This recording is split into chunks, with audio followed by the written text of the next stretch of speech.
He painted the doors and the walls. You got a lot of paint on your face yesterday. I mean, you really got yourself dirty. Well, I'm here to serve. To serve the women of Zambia who are dying from cervical cancer. And unnecessarily so, says the former president and the First Lady. You excited about that? Fired up. Do you think people are going to be lining up outside here? Absolutely, yeah. I think women really are, because they know people who've died with cervical cancer. A mission to build on the AIDS program he set up while president a decade ago.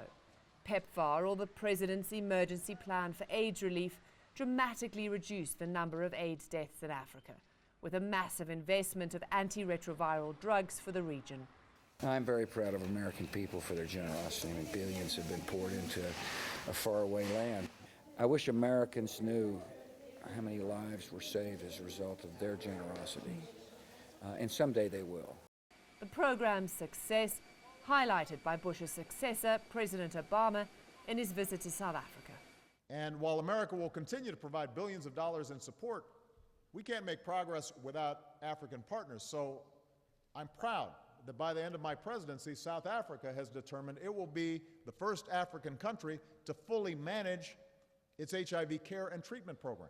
Yeah, it breaks your heart to realize that such hope was given to communities throughout the continent of Africa because of antiretrovirals, and then women are dying from cervical cancer. So there's hope, and then there's despondency. It really can be avoided. Very few women in the United States die from cervical cancer. So if you can just add to the PEPFAR platform that's already established, the health system that's already up, the testing and treatment for cervical cancer, then very few African women will die of cervical cancer. With his commitment to the fight against HIV/AIDS, President Bush is respected as a humanitarian in Africa, his legacy on the continent secure. But it's a presidency that didn't come without its criticism, even here. I just want to get your reaction to Mandela. What kind of a man is he to you? A historic figure that made a huge difference in people's lives. He was quite tough on you, though. He criticized you publicly about the Iraq War. Yeah, he wasn't the only guy. He recognizes many of the decisions he made were divisive, but some Americans seem to be softening their opinion of him.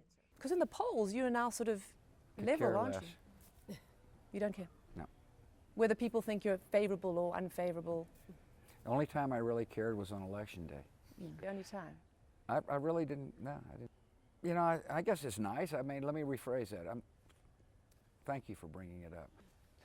You like the idea that people perhaps are looking at you differently? You know, I mean, ultimately history will judge the decisions I made. And I won't be around because it's going to take a while for the objective historians to show up. And so I'm pretty comfortable with it. I did what I did. I know the spirit in which I did it. Comfortable with his past, Bush now looks towards Africa in his retirement. You seem quite proud of this, like your new granddaughter. I mean, I get a sense that this is very personal. I've made the decision post-presidency to stay out of the limelight, let others debate the key issues, made the decision not to criticize my successor. And so the challenge for me personally was, you know, how can I make a difference? And this program, Pink Ribbon, Red Ribbon, is a vehicle to spend the rest of my life as best as I can trying to improve the human condition. So far away from where you live. Perfect, makes it even more special. Away from Washington, the former commander-in-chief has found a new mission. Robyn Curnow, CNN, Livingston, Zambia.